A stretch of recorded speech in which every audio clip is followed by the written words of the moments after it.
Welcome to Wilmington on.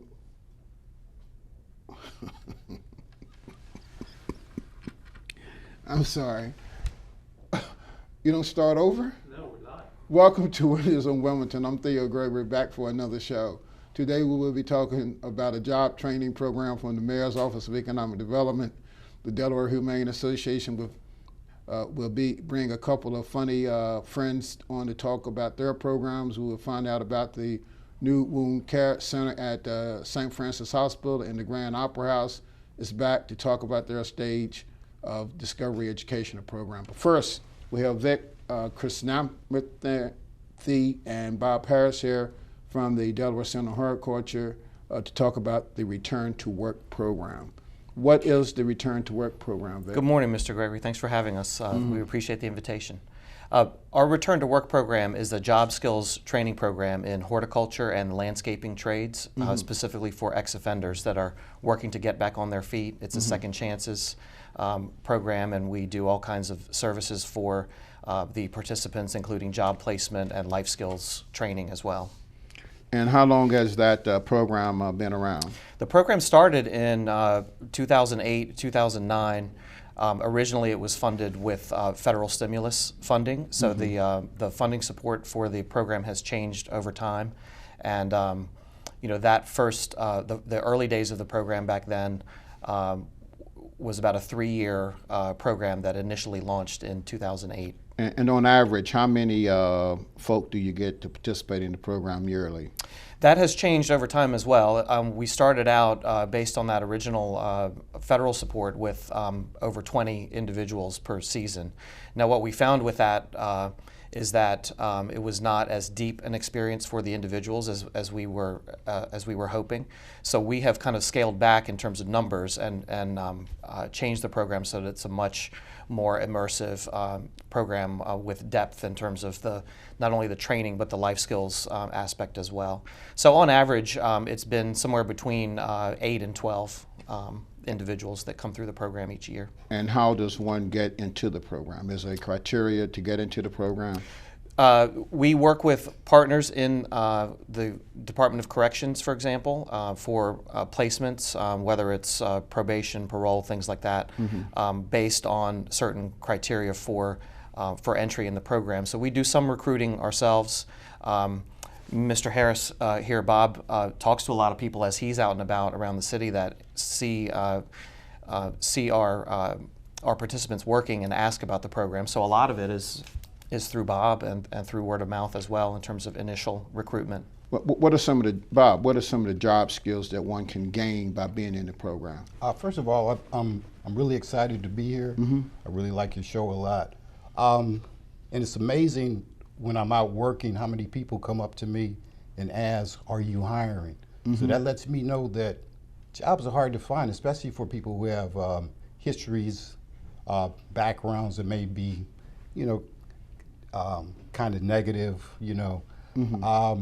but the skills that we're going to teach through our urban agriculture program, we're going to teach them how to plant gardens. Through our community forestry program, we're going to teach them how to plant trees. Through our education department, they're going to learn a broad aspect of everything that we do. And our public landscaping program, which I'm a supervisor in, we're going to teach them how to make our gateways to the city nice, make them beautiful, so when people come into the city, they can see that, it's a nice place, a very nice place to come to, and our reputation about this city, which may be negative, will be dismissed.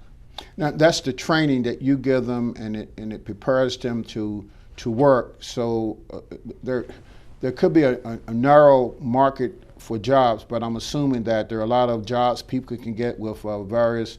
I don't want to name any businesses, but there are businesses out there that do landscaping, et cetera. So do your graduates go on to get jobs with for-profit and non-profit entities? Have you tracked that? Yes, but the thing about our program also is that we teach them how to work, because a lot of people have never had jobs. That's right. So we teach them how to come to work on time, how to dress, how to act professional. And so if they don't stay with us, they can go someplace else and get a job and know how to do the job. That's good. You recently received a grant from the Criminal Justice Council. Can you tell us about that grant and how that grant will support and add to your program? Absolutely. We're really excited about this grant, really appreciative of the Criminal Justice Council in not only our funding, but the number of other nonprofit organizations and other programs that really are really going to benefit from this as a one-time opportunity. So we feel really fortunate to have this support. What it's going to allow us to do is to take the best elements of our program as we've run it over the past 7, 8 years or so, and really strengthen our curriculum for the program. That's one primary goal. We also want to develop 2 new program tracks. So right now, and what has always been part of the program is a job placement track with, as you mentioned, other, for example, private landscaping contractors, things like that. But we have experienced through the program that we've had a number of graduates of the program that have gone on to start their own businesses. That's right. So, the landscaping trades and horticulture is a great opportunity for entrepreneurs. So we want to develop a new small business training program track for people that want to do that as a future path coming out of the program. And then we've also had some individuals that have expressed an interest in formal education. So for example, getting a start on pursuing a 2-year associate's degree, that kind of thing, so that we can also partner with accredited programs that provide formal education in horticulture as well. I find that with small businesses, you find that people who do snow removal in the winter, in the summer they have a landscaping business, which is a good combination for winter and then summer a job. Do you all provide any assistance for folk who want to start their own business? Do you know whether or not that's done? We provide referrals. So we've had some graduates of the program that have started actually during the program, done some evening and weekend work to kind of develop a client base for private gardening, for other landscaping. But this is a key aspect where we want to provide support. As you mentioned, it entails everything from having the necessary equipment that you need to planning your calendar for the year and what you're going to do during different times of the year, your initial investments, things like that, whether you need to pay for paid employment for to support your business, things like that. So we really want to as a result of having this new grant funding, really develop our program so that we can provide that kind of support for people that need to do the planning so that they can be successful when they do go out on their own. And we have a small business development unit here where folk can learn how to put business plans together. Yep. Right. So maybe we could partner in the Office of Economic Development, who's going to be on later on in this show, and you could do some things like that. That would be a great partnership. What else does the Center for Horticulture do? Well, as Bob referred to, we have a number of programs that we refer to as our greening programs. So we plant trees. We work right in communities and neighborhoods to work with residents to plant trees along their city streets. We have a close relationship with the City of Wilmington in terms of both the Department of Public Works and Department of Parks and Recreation. So we assist with things like the city's Arbor Day program and celebration, things like that. So we have a whole program around urban forestry in caring for and maintaining the city's trees. We have a community gardening and urban agriculture program, so we support over 30 community gardens around the city, including our urban farm, Wilmington's first urban farm, a larger scale operation at 12th and Brandywine Streets in the 11th Street Bridge neighborhood. And then we have, as Bob mentioned, our public landscapes program, and we work very closely with the city to design, install, plant, and maintain high visibility gateway landscapes, for example, Martin Luther King Boulevard, the containers along Market Street. And this is really a way that the city supports our return to work program, because we utilize those types of contracts as part of essentially the field training ground for this program. So it's really been nice for us how those different things fit together. Now, I had this vision for an orchard, combination orchard garden, and it would have pathways through it and little shops and huts through it, which would be, I think, a really plus for the city of Wilmington. Could do it right down in South Bridge. It's a nice space, so it has some utility to it beyond the growth. But can you imagine an orchard with all the overhanging fruit and everything, and kids running around and doing little activities in Absolutely. it like a park? It'd be beautiful. But that was my vision, so I don't know where to go. But Well, we can help you with that. Absolutely. as a civilian. Yeah. Okay, I appreciate Absolutely. that. Yep. You have holidays, the Green Workshop. Tell us about that. Yeah, a lot of our programs are simply for people to learn how to do fun things that everyone can do with plants. So with the holiday seasons approaching, we have annually a Holiday Greens Workshop. So as examples, you can come and make and take kind of a do-it-yourself project. So either a holiday themed centerpiece for your holiday table, or you can make a wreath, for example. So we work with, and that's largely a volunteer-led program, which is fantastic. I always have to give a shout out to our volunteers because we couldn't do nearly the number of things that we do without volunteer support. That's on December the 3rd at the center from 9 to 12 p.m. Is that correct? Yep. Okay. I want to thank you for coming, and we're going to move on to the Delaware Humane Association. They're going to be here to give us some tips on keeping your pets safe during the holidays when Window On Wilmington returns. Thank you very much. Thank you. Thank you.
Feel like there's too many problems in the world, or that you as a 15-year-old, 16-year-old can't really make a difference. It's not always about you. It's not just one person. It's a group. It's a team. Just that simple act is transforming someone else's life. It's one of the best feelings in the world. It'll just make you feel so good about yourself. I'd do anything to convince you just to be a part of this.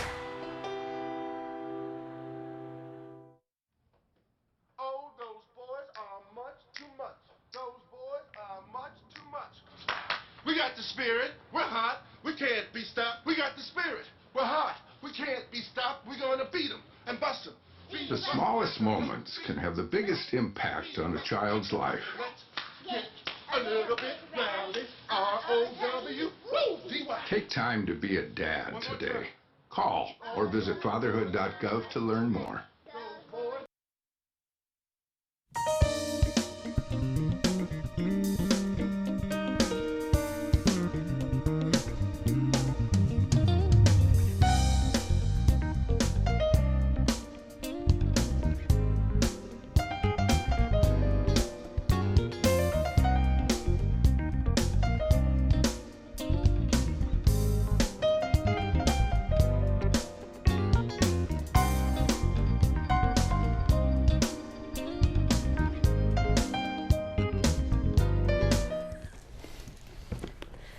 Greg Munson from the Delaware Humane Association is here with Dr. Elissa Green, a veterinarian, with a couple of their buddies. And before we get started, we're going to let you introduce us to your friends. All right, sounds good. So this big guy here, this is Drake. Drake is 2 years old, and he's sporting his Captain America outfit for the day and for getting ready for Halloween. And this is Macaroni. Macaroni is a little domestic short-haired kitty, and he is about 3.5 months old, ready to be neutered this week and up for adoption. Okay. We have 4 holidays coming up. Okay. This is the holiday season, from Halloween to the mask and all that stuff, to Thanksgiving and guests and family over to Christmas and all the toys and everything will be just laying around to the New Year's and parties. Talk to us about how does the animals adapt to all that? What should we look for? How do we protect them? Sure. That's a really important subject. Starting with Halloween, which Drake is wearing his costume, there's going to be a lot of candy around. That's right. And as much as we love our pets and want to treat them nicely, most candy is not appropriate for pets. Chocolate, even a small amount, can be very toxic, with signs from vomiting and diarrhea, which can be pretty messy as well as uncomfortable for your pets, down to neurologic signs where they'll be twitching and even potentially have seizures. So we definitely don't want to feed anyone any chocolate, and really don't want to feed them any candy at all. That's a big one. And that goes for your Christmas, cookies and all that kind of stuff too. And then the other thing to think about is with foods like turkey, people always want to give their pets a little of what they're eating, and I think we're going to put macaroni away. And it is wonderful to give them a little bit of a taste of things. But what you really don't want to do is give them all the trimmings from your turkey. All that fat, all that grease, if you have a ham or anything like that, can make them very, very sick. It can cause pancreatitis, a very serious disease. And you certainly don't want them to get any of the bones from your turkey or your chicken. You don't want them to pick out those things from your trash, so you have to keep things nicely secured. Dogs can jump pretty high. Drake here could easily pull a turkey off a table as high as your desk there. So we definitely want to keep things out of reach. And then even what you said about the presents, that's really important too, because at Christmas time there'll be a lot of ribbons around, and ribbons and strings and tinsel can prove really, really, really tempting, especially for kitty cats. Right. We don't want them to be playing with those things and maybe get them stuck in their throats or down their stomach and need a surgery. So there's lots to be aware of. I'm sure that with the lights and the fact that it's a tree and it's inside, it has to be a favorite toy. Absolutely. For cats, how do you keep them out of the tree? That's a tough one. It's important actually both for cats and dogs to keep them away from the tree, because if you have a live tree and you have the water, the pine resins can be toxic to them too. Right. So unless you're changing your water out daily, you really need to keep them away. So it's a tough one. Either you can keep the kitties out of the room that your tree is in until you're home and able to supervise them, or you might have to build a screen around the tree. If you're not able to keep them separate when you're not home.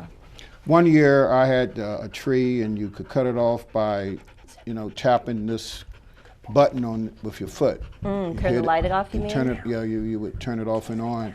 And one of my dogs figured out how to do it. So he would go over and tap and turn it on and tap and cut it off. So we had to kind of like hang it off the wall after a while. It got very smart. Yes, they do.